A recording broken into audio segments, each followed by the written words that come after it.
Hello guys, alright, here we go. Another video lesson. Today we're talking about the Pilgrims and the Puritans and all of that stuff that happens in Plymouth and Massachusetts. But before we can get started, we got our do now, we got our objective, our key terms, and our big brain question of the day. So before we get to this, do now really quick, get your note sheets ready. I took out the ideal note page picture. I don't think we really need that anymore. You don't have a chat box, but just keep these thoughts in mind. Recall back to the colonists at Jamestown in Virginia. What were they going through? Think about some of that stuff as we move forward. Now, our objective, we're going to describe the groups of Pilgrims and Puritans along with their founding of Jamestown, of Massachusetts colony, and explain the significance of the Mayflower Compact. So we're going to talk about the Mayflower Compact, we're going to talk about the founding of Massachusetts, and we're going to talk about Pilgrims and Puritans. They're very different groups. List the key terms, I'm not going to go through them, just regular key terms. Big brain question today I want you to think of, what are the long-term facts, that should say effects, what are the long-term effects of these very successful early colonies being tied to religion so significant? So what is the big deal? What's going to be a long-term effect of this being tied so uniquely? Keep that in mind as we move along, which we're about to do. The title for today is Pilgrims and Puritans. So let's go ahead and move on to that. Alright, we already covered the objective, so we're not going to spend too much time on it. We're going to move on. Let's get into key point 1. So, Pilgrim separatists sought to escape religious persecution by creating an American colony of pure Christianity separate from the existing Church of England.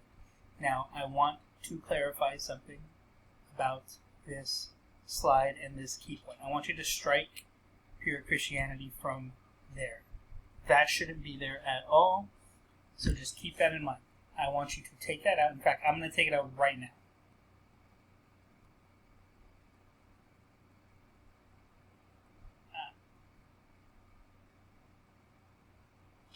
There we go. So, pure colony separate, an American colony separate from the existing English church, the Anglican Church, and the Church of England. So Pilgrim separatists, they're separatists, sought to escape religious persecution. Persecution is when you're treated badly for your religion, right? By creating an American colony separate from the English church. That's what Pilgrims are looking to do. Alright, so if you need this slide, go ahead and pause it so I can move forward, which I'm going to do now, to the Pilgrims. So, when you think of a pilgrim, you need to think of someone who is looking for religious freedom. You cannot get away. They want religious freedom, and they're trying to escape persecution. Pilgrims are being persecuted in England for their beliefs because they're not strict Anglicans. They're separatists. They want to separate and do their own thing religion-wise. They were prepared to colonize. They had their families with them. They had food. They had supplies. And they will establish the colony of Plymouth in 1620. Which is right on the hook edge of Massachusetts when we get to Mass, which I will cover in a bit. Now, they had a very good, very strong leader early on. His name was William Bradford. He's the one that convinced a lot of these people, hey, you should go to the New World, to America. And he would eventually serve as the first governor of Plymouth. And he helped establish the colony in a very stable, safe way. And he's going to be one of the ones that helps to create this Mayflower Compact, which we'll get to in a few slides. It's just something to keep in mind. Now, if you remember from yesterday when we talked about Jamestown, you know that those colonists had a really rough time with the natives. They did a lot of fighting with them. They did a lot of warring. They had some positive, but not really. There was a lot of conflict.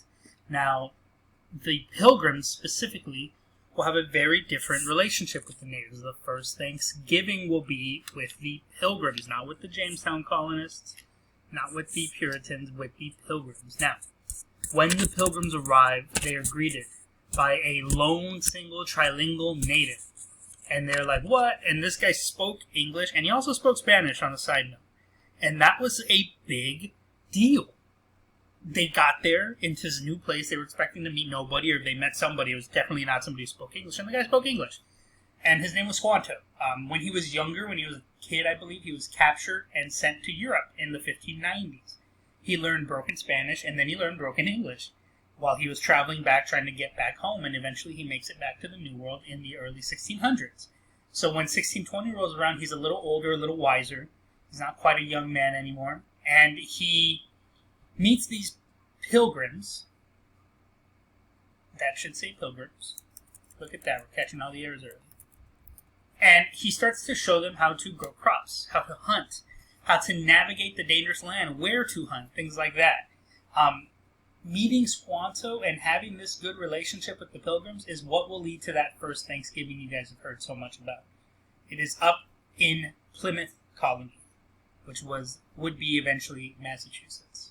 So the relationship with the natives with the Pilgrims and the Plymouth Colony was very good. It was a very positive relationship. So that is something to keep in mind as we move on to key point 2, briefly, which is about the Mayflower Compact. The Mayflower Compact is an agreement signed between or by Pilgrims in 1620. It was the Pilgrims specifically on the Mayflower, which is why it's called that, before they got off the boat. Before we get off this boat, we need to have a deal. We need to talk about how to govern ourselves. This is the first example of self-government in the colonies, or at least the first full, true example. So what does that mean? What does self-government mean? Well, one of the first agreements in the New World made by British citizens was this Mayflower Compact. So it's meant to maintain order. It's a government. It's a self-government. We've been saying government, self-government. It's a new form of government. It's a precursor to a constitution. It's kind of like it in the sense that it's written and it's rules. But it's a little different. All the writers of the Constitution in 1787 will actually look back on this Mayflower Compact for a little bit of influence. Because it's the first time it happened. Because these people all realized they needed some rules. They couldn't just show up and, what's to stop Phil from taking all of Steve's land, and what's to stop Pete over there from getting into fights and arguing with people. They needed rules, and this is the way they set up their rules. And everybody had to follow it.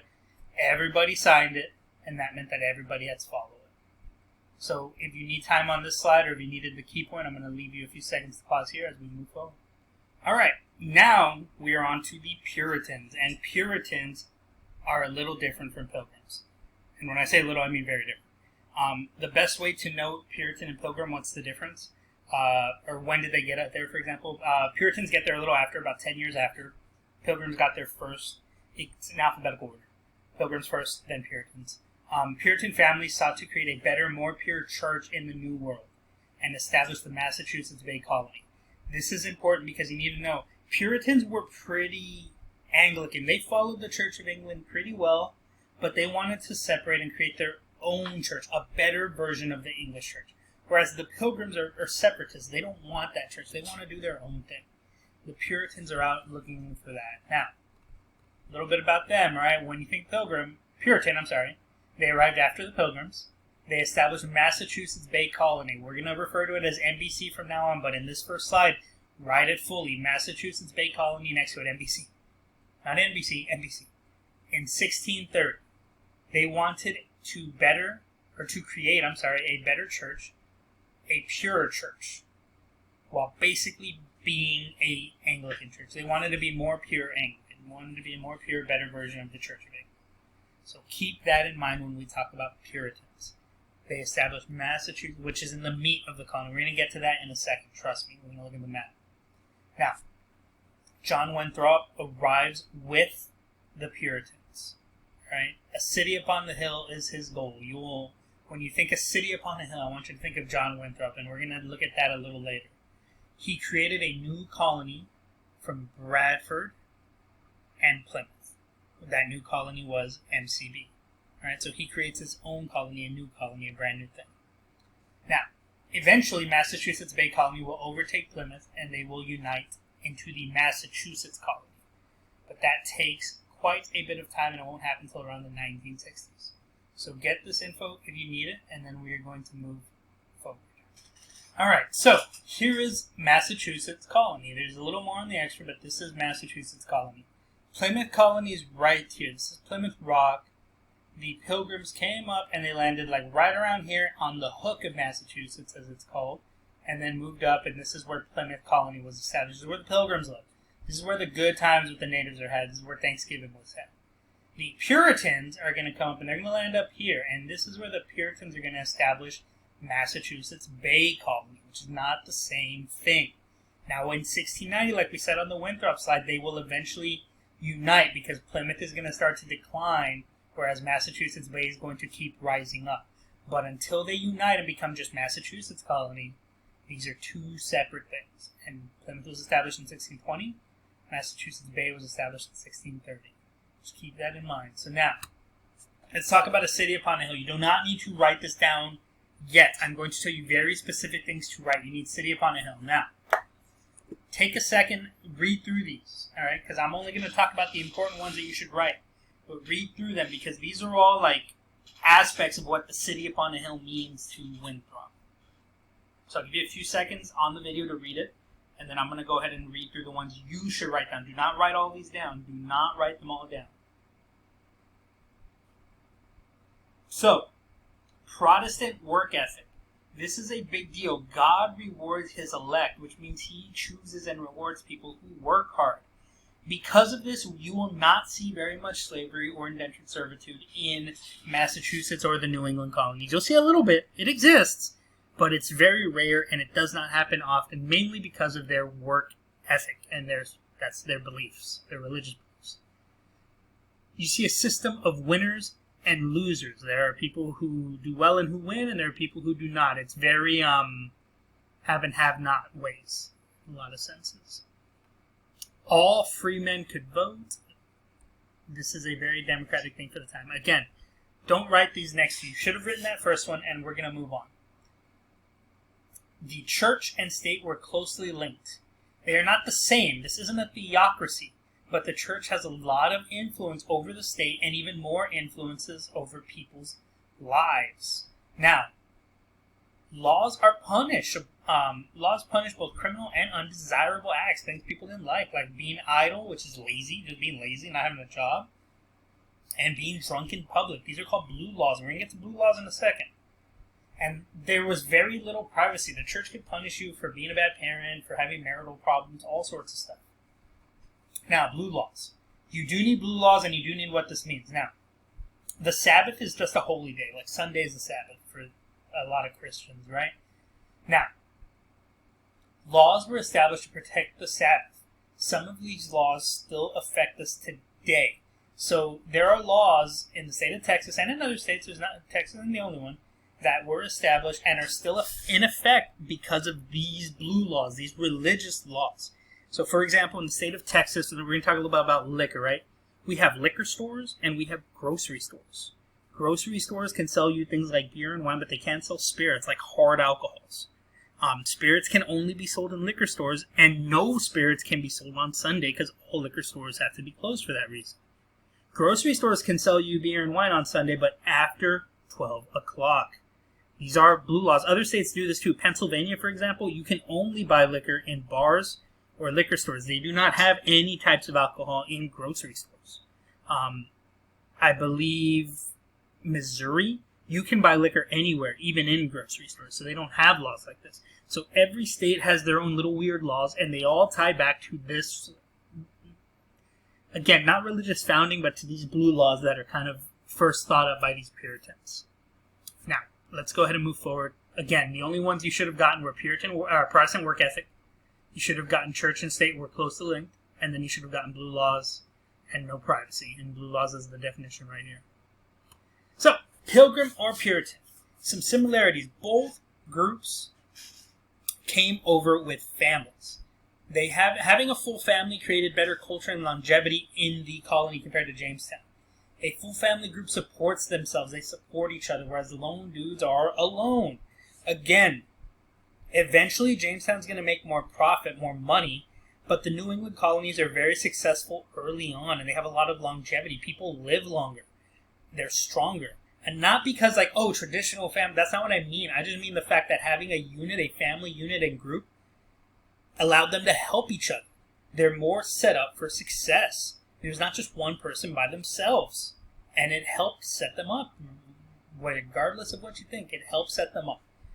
So, keep that in mind. Starting with their families help them. Now, does that mean that when people... Family group just means they had help. They had people there with them. That's all. Don't read into family group as some, 2020 is all crazy. Don't read into, personal politics or anything like that. In Plymouth, in Massachusetts, the people had support. They had help because they didn't show up by themselves. And that's all. That's essentially it. They brought their family with them. Whoever your family is, bring them. And that's a scary thought, right? The idea of let's go somewhere we've never been before and try to live a life. Oof, it's rough. But people that did it, overall, it was better for them. Now, both groups were religious separatists. Some more than others, right? Like Pilgrims wanted nothing to do with the English church. Puritans were kind of little English church supporters. Now, Winthrop and the Puritans wanted a pure church and were super religious. I can't stress it enough. Super, super, super religious. Now, Bradford and his Pilgrims were more about separation. They more just wanted to get out of England. So that's something to consider as well. Now, Bradford and the Pilgrims had a great relationship with the natives, and Winthrop and the Puritans had a horrible relationship with the natives, and we're about to get into that.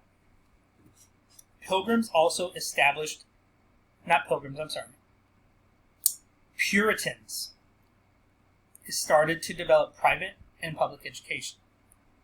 Harvard University was established in 1636. Yes, that Harvard, big Harvard. And it was started by Puritans. Now, the thing with that is Puritans also felt that the Bible had to be taught as a part of public school. So every public school student needed to learn the Bible. They had Bible class. It would be like if you went to school today and had Bible class. Laws that made public schools teach the Bible were under the Deluder Act, and they're still around. They were still around, I should say, sorry about that, until the 1960s in a lot of places, especially places that were like founding colonies. Places that were colonies early on had laws like this on the book, sometimes as late as the 1960s. So it's something to keep in mind. But now we're going to move on. We're going to talk a little bit about some of the Indian wars that the Puritans had. So if you didn't get that, rewind to get there. We're going to move on. Pequot Wars were in 1637, and Puritan colonists and two other native tribes teamed up against the largest Native American nation in the region, which were the Pequots. And they destroyed the Pequots. Pequots were obliterated by this grouping. And the Puritans wanted to expand west, which is the motivation for hint, hint, motivation expands west. Pretty much from 1607 to 1890, whenever we consider Manifest Destiny accomplished, most European things are going to be, especially in relation to the natives, are going to be motivated by expanding west.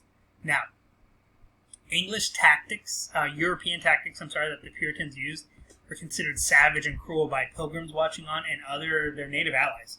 So Pequots lived in a lot of wood. They had a lot of wood in their camps, right? Like this is a Pequot village. There's a wood wall all around it. The homes are made of wood. And what the Puritans would do is they would sneak in here. They would set all of this on fire, first the outside, then the inside. Then they'd wait right here, like along the outside of the fort. And as people ran out, as natives ran out on fire burning, they would just shoot them. And it was really savage. And it's ironic that Europeans considered natives savage and they fought like this. Natives are really good fighters, but they're also not, this is scumbaggery at another level, guys. This is the equivalent of using toxic gas in 1914. This is not cool, and it is something that a lot of the natives that were allied with the Puritans didn't like, and it's something that other Europeans like the Pilgrims didn't even like. So keep that in mind, and we're going to move on to Metacom's War, or as the English called it, the King Philip's War. Alright, so Metacom's War, or as it's also known as King Philip's War. This is Metacom, King Philip, Chief Metacom, King Philip, as the Puritans would call him, was from 1675 to 77. For about 2 years, Metacom, or King Philip, led a armed war fight against the Puritans as they tried to expand west. He burnt a whole bunch of towns in Massachusetts down, but eventually he is killed, and the war is over when he dies. Now, I'm telling you this so you know, and we talked about it before, right? Natives are really good fighters. They never had the numbers to back them up. They never had, disease did them in. But always remember, not all of them, most of them didn't take this down lightly. They didn't take a line down. They were not okay with this expansion constantly, and they tried to fight back, and they were pretty good at it, all things considered, considering especially they had inferior weapons to a lot of these Europeans showing up. Now, we're going to move on and change gears again here, so just keep that in mind. Again, westward expansion is at fault. Westward expansion is going to be a theme between natives and Europeans from 1607 all the way to 1890. All the way. Let's move on. We're going to talk about the Salem witch trials. Now, the trials began and ended in 1692. There was mass hysteria around people being convicted of being witches, and some people were actually able to convince Puritan leaders that there were real witches in the colony. And overall, when all was said and done, 19 people would be killed in various ways. A lot of them were hung, some of them were drowned, set on fire. They were pressed to death, which to me seems like it might be the worst one. Being pressed, they covered you in rocks, and then they would start putting rocks as you breathe. So they'd see you breathe, they'd put a rock, and they'd see you breathe, and they'd put more. And as your breathing slowed, they kept putting rocks until your breathing stopped. And then they would just kind of leave you there, and that's called being pressed to death. It's pretty slow and painful. The two main ones were that and hanging. A lot of the other like cartoony stuff didn't necessarily happen, but keep that in mind. Being pressed to death, pretty rough way to go. However, what you get out of these trials, again, these are not like real trials. They call them trials because they are, but it's hysteria. It's just freaking out, people panicking. And some people, like Cotton Mather's, would see this and try to stop the hysteria from taking hold. And this will lead to a religious revival in the 1710s and 20s known as the First Great Awakening. It's an awakening. People are waking up to the idea that we need to get out of this. Right? And if there's a First Great Awakening, that means that there's obviously going to be at least a second one. And these are a big deal. We're going to talk about the First Great Awakening in better detail in a few days. But just know that part of the cause of the First Great Awakening are these trials happening and making people wake up and awaken to what's going on around them. Now, about the Salem witch trials, there's a book, The Crucible, it was written in the 50s, I believe, where the author, whose name is escaping me, wrote about the Salem witch trials. But he's not really writing about the Salem witch trials. He's critiquing something. He's critiquing the McCarthy trials. During this time, it's the Red Scare, and Joseph McCarthy is putting people on trial for being a communist. We're going to talk about that more when we get there. There's plenty to talk about there. Because you can be whatever you want in America. You can be a communist, you can be a Nazi. I don't recommend you be those things, but you can be them. Now, but there is hysteria, mass hysteria in the United States going on in the 1950s. And it leads to these really unfair, really weird trials. And they're very similar. So it's something to keep in mind as we move forward. Now, we're going to talk about historical connections and what that means.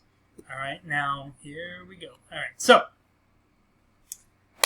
don't write this yet. A historical connection is super helpful. It's something you'll use when you're writing historical essays. It allows you to connect major events in history to one another. We will take time in class when we have one to point it out. I will try to be like, hey, this is a historical connection, write it down, historical connection. I'll even try to give it its own slide. When we're in person, we'll do better at this. If you want, I've heard of people doing where they have either the first few or the last few pages in their in-class notebooks, with just historical connections, and they're just written in order. Or you can add them to the day's notes. I would say add them to the day's notes, but make sure that they pop, right? Like box them, make them big, bold letters, do something. But here is the historical connection. The Salem witch trials of the 1690s is similar in kind, but different in time, to the McCarthy trials of the 1950s. Both are hysterical trials that will cause mayhem in their own ways. And then one more thing, after you get that. The First Great Awakening leads to the American Revolution. The Second Great Awakening, which is going to happen about 100 years later, will lead to the Civil War. This was something to keep in mind as we are getting ready to move forward. If you need any of this, again, you pause as you go along. And now we're going to do our exit ticket. It's an easy exit ticket for those of you that like the Hippo documents. It's going to be very difficult if you don't like the Hippo documents. But either way, all you got to do, this is going to be in Google Classroom, this image like this. Read through the document and Hippo it. That's it. That's all you got to do. Alright guys, that is it for this video. If you have any questions, email me or message me on Teams. You all have a great rest of your day. I'll see you in class at another time.